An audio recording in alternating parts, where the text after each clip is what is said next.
everyone, Joe here from ActionX. Welcome to What's in the Super. Welcome back. If this is your fourth round of High School Musical, the series episode review. We're here, the final season. I'm so sad. It's the end of a journey. I'm already feeling emotional about our other show, Nancy Drew, that's also coming to an end.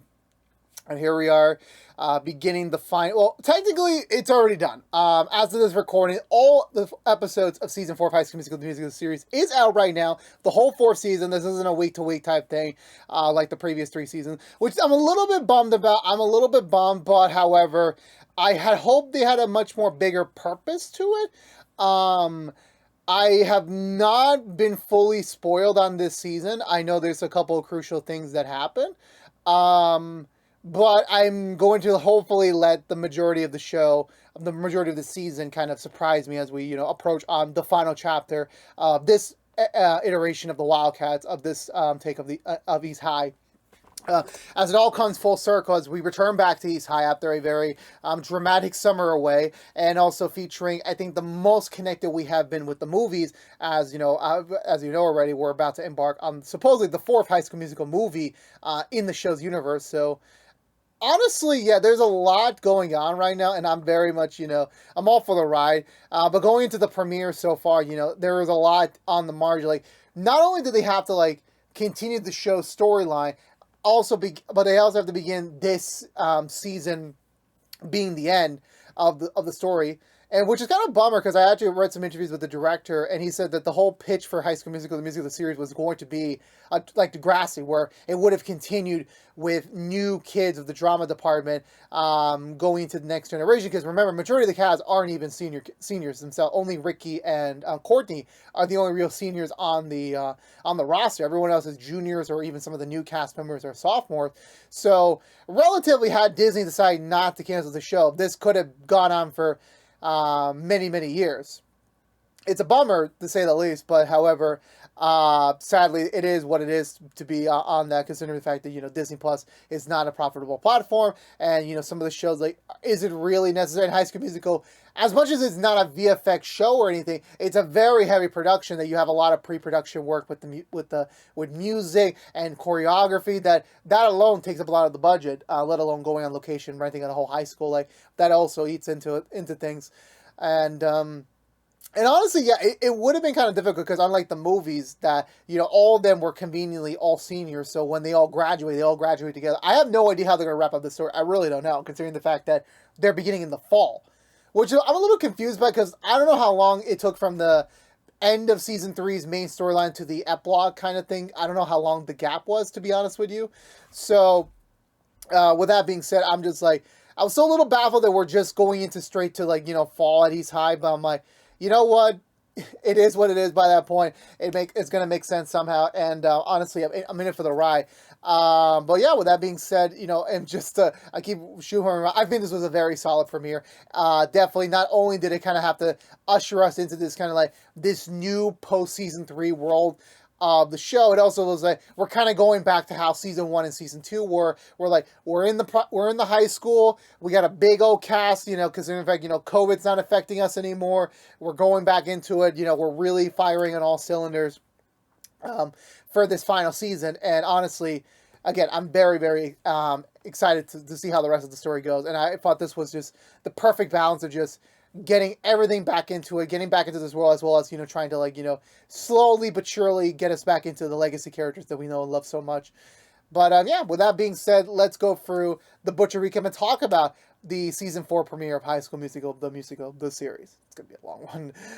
I'm going to miss this. Yeah, so we begin with a little recap from Gina, who's recapping the events of Season 3. Definitely last summer was very, very interesting. Definitely was a major summer of change, of growth, of the people we went into the summer were not the same people that we came out of it at the end of Season 3. Definitely not whatsoever. And, now at the tail end of it, obviously a lot of things have changed for these characters. Not a lot of things, but definitely this is the first time we've seen a major change, roster lineup. You know, EJ graduated, so he's not part of the Wildcats this year. Obviously, Nini's gone with the win. Sad to say, Seb and Big White Red, once again, they're in the main poster for the season. And I do understand there's a lot more people that didn't get to squeeze into this premiere because there's just so much to do. You got to sub the whole season in this episode. But my only like little downside to it is that well, I mean, you kind of cut out Seb and Big Red last season, and you're already doing it again. I mean, I understand like you're minimizing your cast, but at the same time you're also expanding your cast. So I'm like, I mean, well, what you doing here, Disney? What you really doing here? So yeah, so after the recap's over, we get into this cinematic, you know, letterbox for, I think that's how the word is, to East High itself, and we're going straight into a scene from High School Musical 4, the reunion, which is the title.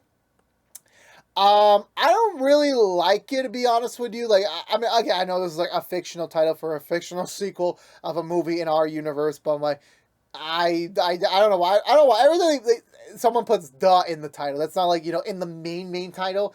It kind of is like kind of bothers me the wrong way. So High School Musical 4, The Reunion. I don't know. They could have come up with a better title. They really could have. And for so long we've been like, because after High School Musical 3 senior year came out, there was like so many YouTube videos of like what a High School Musical 4 would have looked like, and I'm like, you know, seeing the fan made logos for that, like I feel like those kind of got into my head a little bit. So I'm like, seeing the official one, well, the official one in universe, it's kind of weird to see. It really is. But yeah, so back to it. We're in the auditorium. It's one of the big pivotal scenes in the movie. Where we get 4 of our veteran Wildcats to come back. We get actually, well, I'm not gonna say their name in the universe. We got Taylor, we got Chad, we got Ryan, and we got Kelsey. No, not Kelsey. Martha. They got Martha back. They're doing a song. It's called High School. It's our high school reunion. Again, it's very weird, this lineup. I'm going to take a second to talk about that, where I understand they did invite everyone that was like the primary main cast. So you got the 6 main Wildcat, then you had the 4 other, like the main of their friends that also, you know, Kelsey, Chat. No, I'm already forgetting the names. I'm gonna stop there before I start butchering even more names. The other 4 Wildcats, you know, Kelsey and the others, and then you had Coach Bolton, Troy's dad, and then you had Miss Darvis. So like you had 12 solid cast members to choose from. And honestly, I know they're pacing this differently, and I really hope we get some surprises down the road. But the fact that we do not, like, it's kind of a weird lineup because like you had Chad and Monique, who were always there, but they were like never like, yeah, I feel like of the 3 sets, they weren't ever like the primaries of like the vocals. It's usually either been obviously Zac Efron or Vanessa Hudgens, or then you had Ashley Tisdale and then Lucas Gabriel. Then you had Corbin Blue and Monique. I can't pronounce her name. I apologize. This is the furthest my memory is going to go. So I've also never seen these like. I never had these groups in their own dynamic. So it's kind of weird to see just the 4 of them performing this pivotal song in the movie supposedly so far in this point in the story. And it's like, it's really kind of weird, to be honest with you. It is kind of like, for me as like a major High School Musical fan, like it is so weird not to see at least some variant of at least 6 Wildcats in the screen. It's so weird. And I'm honestly kind of surprised. Like, I'm not trying to be insultful. I really am not. I'm actually really surprised that the other 3 sublet Wildcats were not in this scene at all. It would have been kind of weird to like fill out this like, you know, Wildcats cast with like the others. It would have been weird. You know, but at least I would have, you know, kind of bloated it. That's not even the right word, but it's like it's missing something. It was like not what I was expecting. And again, it's also one of those like you're bringing back actors from many years ago, so it could either be they're just too popular now, they don't want to come back to these roles, or at the same time they just were busy. Could be one variant or the other. So in the middle of the scene, we're kind of getting interjections where just to make point, Taylor is now the principal of East High School. Ryan is happily married. He's also in the official continuity of the High School Musical movies. He is officially gay, and he's married with a husband. Coach Bolton is in the crowd. He's asking, where's Troy, Sharpay, and Gabriella? And Martha mentions that, oh, they're really quiet in the group chat. And I'm just like, we get it. They're not here. We get it. It's like, you're here. I was like, it's so full. I'm gonna stop there. I'm trying not to be mean to them. I'm already getting rowdy because, like, again, you're trying to like come up with the fourth installment of a very beloved franchise, and so far it's like, I'm going to save my thoughts later. I'm really going to get insultful if I keep up this trail. So they bring up Miss Darvis up on stage. It's apparently this is her final year at East High. She's retiring. And to say goodbye to her are the current East High drama kids, which the main ones are for this new guy we've never seen before, and Gina playing these characters. And they're having a really good dance number. They got some good chemistry. They kiss, and then all of a sudden the director kind of stops in, not Kenny Ortega, which I'm so freaking bummed about. I know Kenny Ortega is not an actor, but I'm like, how do you not bring him back? And I understand they're trying to add drama. They're trying to add suspense, trying to like, oh my God, this is not what you expected. And I'm like, why? She criticizes the new guy for like kissing Gina too early, and then the featured extra, which turns out to be our Wildcats, are like being instructed like, make more emotions.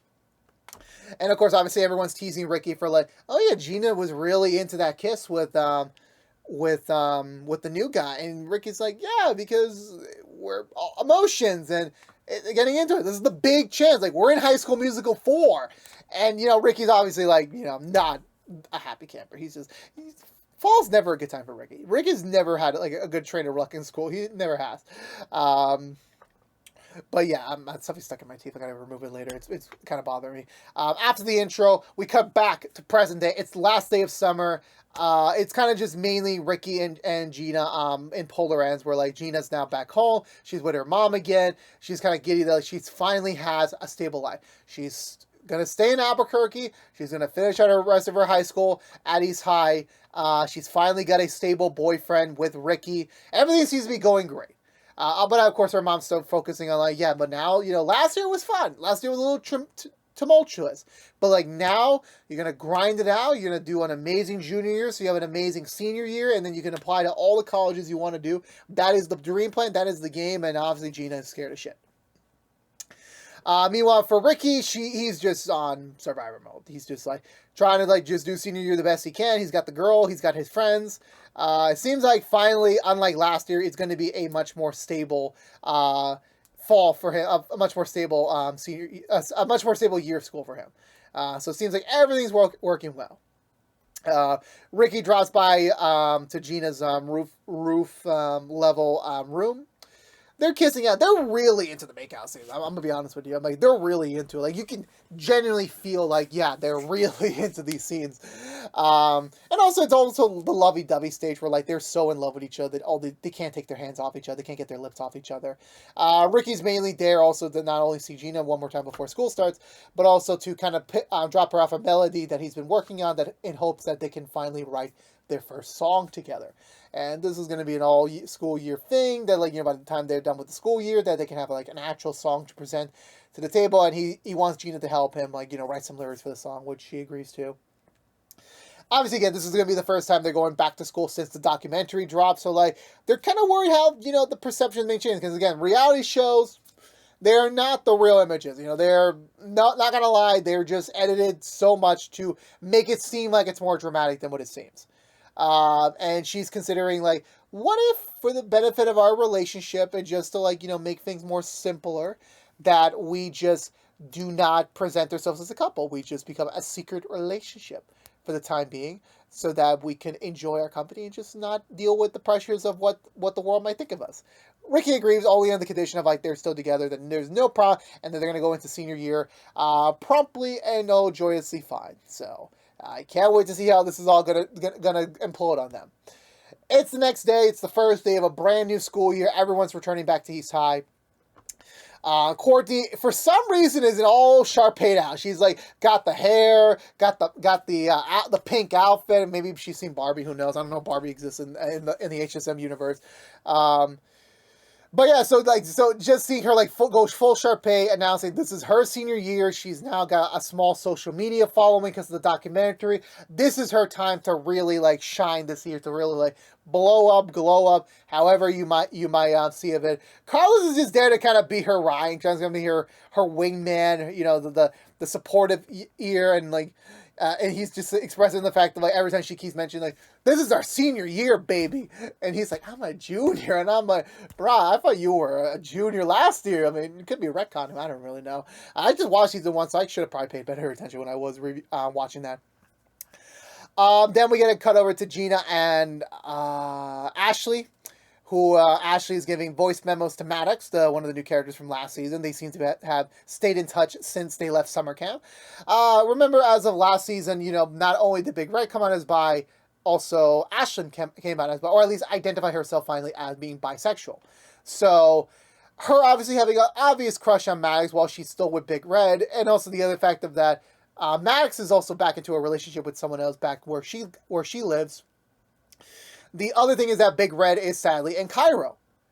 For some reason, that was never ever set up in the show. It's like, oh, Big Red just happens to be abroad, like in a very crucial point of his relationship with Ashley. We're like, yeah, I'm identified as something differently, similar but different, and they can't really talk about it. All Ashley can do is just like support him from afar and just be there for him, in a long distance type of sense. And then I want to say everyone like regathers at the old drama room. It feels so long since we've been in this room. I think it's been like 2 years since we last been in this room, because season 3 we weren't at East High at all. We just went straight to summer camp, and then everyone else kind of like just interjected at that point. So it feels kind of weird. It's been so long. Some like background actors and actresses we haven't seen since season 2, and that was so many years ago. So it's like to be back here is just it's so weird to see. Also, apparently, one of the summer camp kids also transferred to East High. It's the new one, is the one with the glasses. Like, she had like a breakout song in the last season. Well, not a breakout song, but like she got a solo song. I forgot her name, but again, because I don't, it takes a while for me to remember names. And immediately she's just like, yeah, I had to be part of this gang. I had to be part of this team. Like, you ain't we're gonna leave me behind in summer camp. I'm staying here. I'm in here for the long haul. So like, you better not get rid of me. And it's like, okay, welcome, I guess. Ricky shows up late, and of course, finally they're gonna announce the new musical for the fall production. And it's fittingly, considering the fact this is the last season, they are doing officially High School Musical 3 senior year. And honestly, again, it's kind of weird they skipped over 2. We're going to ignore that because, things obviously change with the story and everything. But yeah, they're doing 3. That's going to be the big thing. Kind of weird they're not saving it for the spring production. This is why I thought it would make better sense for this, for the Frozen documentary to have come out during their fall semester, and then spring comes around, then they do this. So it makes sense to, like, when Ricky and Courtney graduate, that this is the play they graduate to. At least this is how I picture it. I don't really know. I know this was never going to be perfect considering the fact they set this up so differently from the movie. So I'm like, I can't really criticize them there. So they don't really get too much explanation about what the play holds. They're going to have auditions again this week. It's not precast, so the people who played characters obviously last time, so could be completely different this time. Because obviously, of course, we don't have Nene anymore. We don't have EJ. Some of the other secondaries are like, moved around somewhere else. So it's definitely going to look like a very different lineup this year compared to last. But I already watched the clips already. So, yeah, spoilers. Ricky's going to play Troy again. So I'm like, is that not really a surprise, to be honest with you? They head outside. It's a big old pep rally, supposedly, to kick off the year. And I guess finally they had the money to like, yeah, we can go outside now. Like, that's an option. I'm like, yeah, you say, like, this should have been from season 1. This should have been. But Principal Ernie comes out. He's announcing that it's a pretty big change up this year. It's going to be a very impactful semester for the kids, as there's going to be a new movie shooting here. And the person who announced this new movie is Coach Bolton himself, Bart Johnson playing himself, who had played Coach Bolton in the movies, if that makes any lick of sense. So he's here, he's back, and he's like, honestly, I'm not gonna be honest, the man has kept his physique in all these years, and he looks great in red. So I definitely respect you, Bart. I definitely respect you. So he's officially here to announce High School Musical 4, the reunion. It's going to shoot right here on East High. The whole cast is coming back together to shoot the 4th movie. And yeah, it's going to be a pretty big deal for everyone.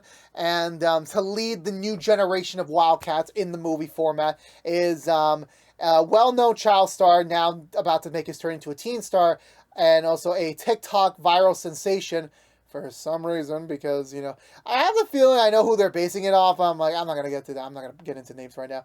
They're also now officially a couple. Whether or not it's real or not, I don't know. I really don't know. Mac and Danny, they're the newbies in the franchise. They're the new people, and they're taking over the stars, like taking over the new Troy and Gabriella roles. Mac is apparently a big heartthrob since, like, you know, again, kids, at least in this school, grew up with him when he was a kid, and now he's like a good-looking teenager, especially for Gina, because apparently Gina had a crush on him growing up, and Ricky's obviously like, yeah, that doesn't really affect me much, because I'm standing right here, and I'm looking across, and I'm like, there's your childhood crush. He's right there. It's like, oh God, this is not good. Danny also performs live, because apparently there's a river where she cannot sing live for crap. So she does her own rendition of High School Musical, the final song, and I thought it was really, really good, not gonna lie. And obviously everyone's flabbergasted, especially Miss Jen, who had no idea about this. I mean, of all people to, like, be notified, hey, you're a big High School Musical fan. Like, by the way, they're gonna film the High School Musical 4 movie here, so just so you're aware of that. So that's honestly, like, okay, that is what it is for that point. Obviously, she's like, okay, you know what? Just because they're filming the 4th movie here while we're about to do a stage production of the 3rd movie does not mean anything. These are 2 separate productions that will coexist and not collide with each other at any point in the actual way. Oh boy, I sort of wish that was true. I sort of wish. They get the rest of the drama department get returned back to the room, because they have a special announcement to make from a special guest. So they're returning back there, but apparently their entire section is now blockaded by security, because that's where they're shooting one of the pivotal scenes for the movie. So they need to, like, basically close out that area for the crew and cast. And obviously, of course, like, well, we still need to rehearse. So I'm like, what do you expect us to do? It's like, nothing. So they have no choice. They have to climb over some trees and such to get back into the drama room. Conveniently, the entire drama department work together in the beginning, and then, like, once they climb over the fence, it's just the main primary cast, which I'm like, kind of weird, but you know what? It's only coincidental because, like, the scene only had to be with the documentary kid. So I'm like, that kind of makes sense, but it also kind of doesn't make sense. But I'm like, you know what? Why did the original, like, all the other drama kids, like, show up too? It doesn't make sense. Actually, I lost my train of thought there. They also down the surprise guest happens to be Corbin. Apparently, he instead of, like, showing up for the rest of the school, he's only here for them. He apologizes to them for the kind of the not the expected result of the Frozen documentary. So he does apologize for that. That, you know, obviously has created a bit of an effect on their personal lives. And you're not kidding. But he's here to apologize, since they're already shooting the 4th movie here. He's just killing 2 birds with 1 stone. That they're going to be made featured extras in the 4th movie. So they're going to actually have very vital screen time. They don't have lines, but they'll be with Miss Starvis in every scene that she's in. Somehow. I really don't know. And yes, they have to confirm again. Well, they have to confirm for the in-timeline people that, yes, Miss Starvis will be back. She's, going to come back. She's just in hair and makeup right now. I'm getting ready. Actually, fun fact was that she was actually supposed to come back as Miss Starvis in that canceled Madison High pilot from, like, many, many years ago. I forgot about that one, but also just to clarify more about what the plot is and everything, he brings out Lucas Gabriel and Monique. I forgot the actress's last name. I apologize. Back to explain the movie's premise. It's 15 years. It's the big high school reunion that they've all been waiting for. Chad and Monique are like I said before, are married, and Ryan is married and with twins on the way. And and the only other big thing is that Troy and Gabriella are in couples therapy, which I'm like, okay, that I feel like that is the biggest side pull, the biggest ass pull. That, again, I have no idea if they're in the show. I'm kind of in the 60% territory that, like, they're not in the show. I'm really hoping that the internet was nice for one and just not spoiling anything, because in the fact I'm probably not going to watch the final episode for at least a couple more days. I don't want to, like, pull my hopes up that they're going to be in the show. But, like, the way you said, like, they're in couples therapy, it's a double-edged sword where, like, I've heard like yes, high school couples that are still married and everything, like it can become pretty difficult to like maintain the relationship as things go along, especially since I guess in universe they would be 33, so it would be pretty much like very difficult to see how they can maintain things. And also, yeah, it's probably like a real life reference. Like, yeah, Zac Efron and Vanessa Hudgens were dating during the movies, and now they're not. So I'm like, what does that really mean? Like, I don't know. That's like they could have found a different way to ring that over. They didn't even mention Sharpay. Like, they didn't even mention her whatsoever. And yeah, the whole thing is that yeah, Miss Darvis is retiring, so now the current theater kids are figuring out what is next for us. What are we gonna do now without our beloved leader? And that's kind of how the premise of the movie starts. But yeah, also I'm kind of a little disappointed that they don't mention Miss Jen's role in the first movie. It's like I guess they forgot about that plot line or anything, but it is what it is by that point. Even though they remember the last season, so I don't really know. But it's a little inconsistent a little bit.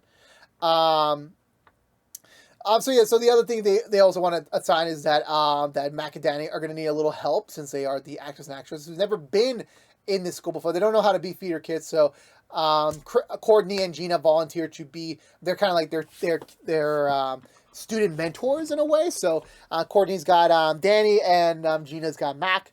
Hopefully that their knowledge of being drama kids will kind of, help them out with their performance. Obviously, Ricky's is not happy about this right now, considering the fact that that's his girlfriend that he can't talk about, and then also the fact that, okay, I'm cool about this. This is so cool. Courtney has a better shot of impressing Danny, immediately getting on her good graces with, like, getting the right coffee order, just saying the right words. So it's like Courtney already shooting. Sadly for Gina, not the same expectation. Mac is just a utterly complete douchebag. And immediately Gina's like childhood crush on him immediately went away, went back to professional mode, and she's just like, yeah, what did I ever see in that guy? Miss Jen tries to return to her office to resume like private work on the show itself. However, the director of the movie has taken over her office and is just like, yeah, I'm in charge here. They told me to take this office. This is my production office for the remaining of the shoot.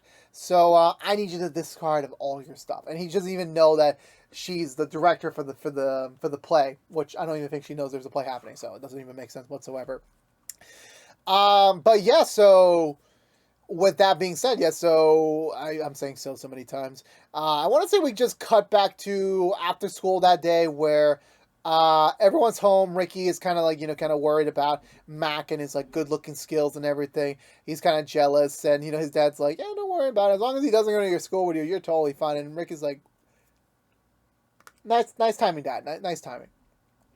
Courtney calls in an emergency meeting with Ashley and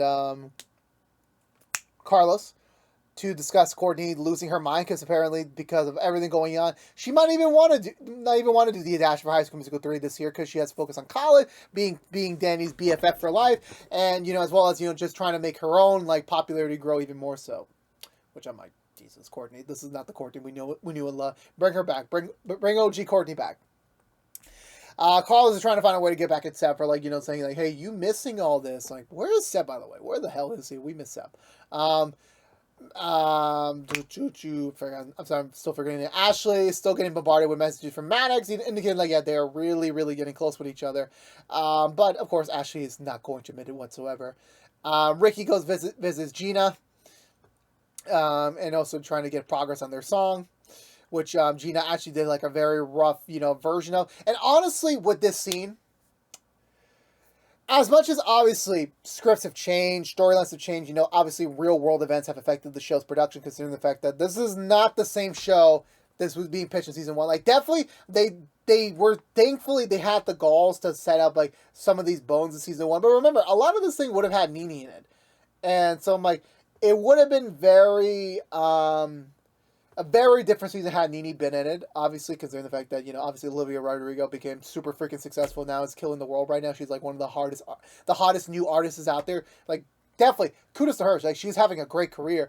But at the same time, like, the show's kind of had to adjust so many times that season 2 and 3 were kind of like, we are adjusting to the fact that we do not have her anymore, that we do not have her every week anymore. Obviously, going back into it, like, getting this scene where Ricky and Gina are having their, like, they've had it in season 3 before. They had it. But this is like the first time I genuinely felt like this is one of their Troy and Gabriella moments, where like they're into a song, they're kind of dancing, they're kind of choreographed, they're really feeling it. They got such great singing synergy to each other that it's all working out.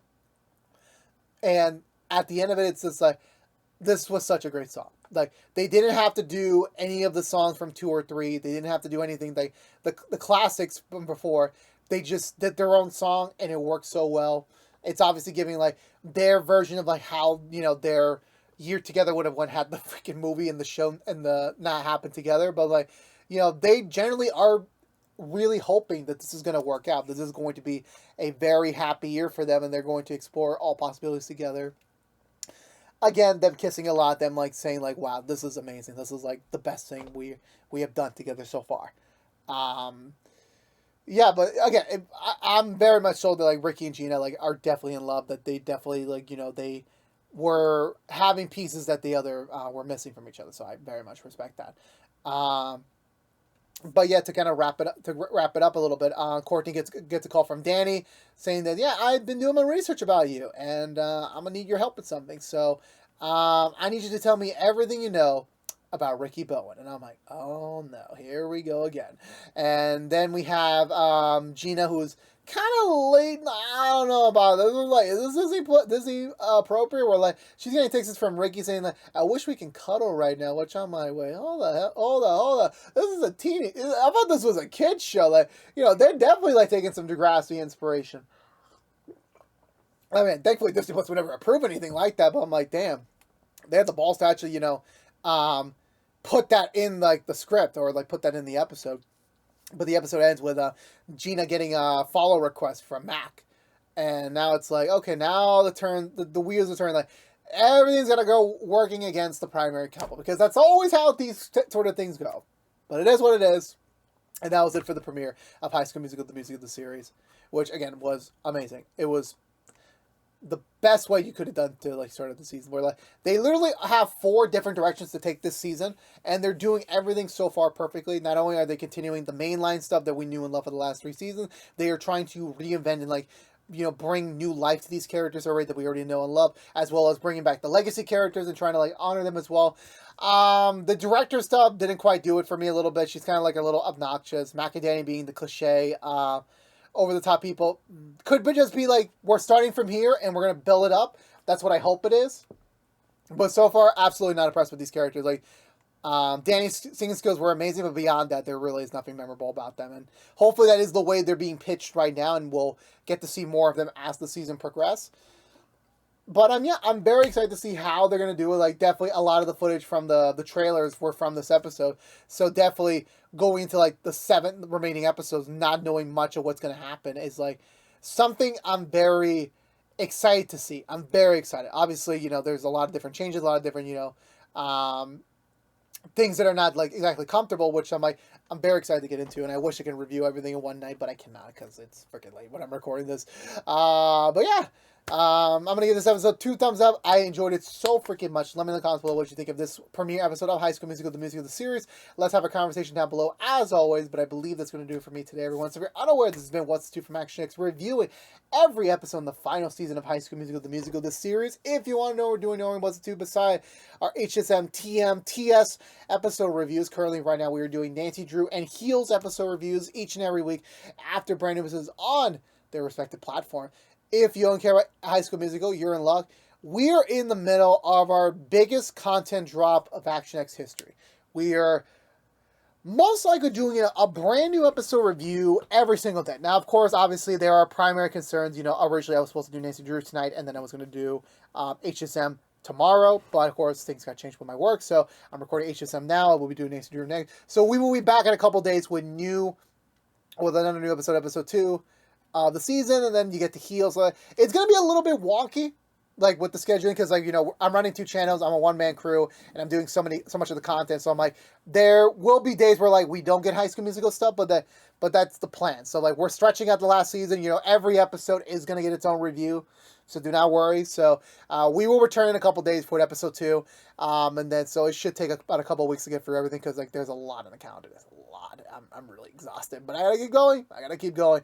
But again, thank you so much for watching. Please subscribe if you haven't yet. Like, favorite, share if you want to. Ring the bell and follow us on social media. But until we see each other again, for all you Wildcats out there, let's enjoy the last season together in style, the true way it's meant to be watched.